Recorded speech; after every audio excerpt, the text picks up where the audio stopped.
Semalam Abang Mat, wakil Malaysia, bercakap depan dunia dekat Rom, Itali. Cerita pasal apa? Pasal makanan. Sidang FAO yang ke-44 ni bincang masa depan makanan dunia. Malaysia pi dengan misi yang jelas. Nak modernkan sektor agro makanan guna teknologi ikut dasar agro makanan negara 2.0. Nak kuatkan daya tahan iklim. Contohnya, tanam pokok tahan kemarau.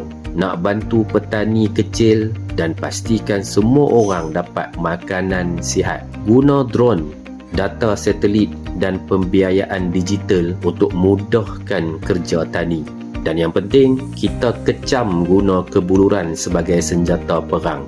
Dekat Gaza dan Sudan, manusia derita sebab makanan disekat. Itu tak patut. Malaysia terus bersuara, makanan hak semua, bukan untuk orang yang kaya sahaja.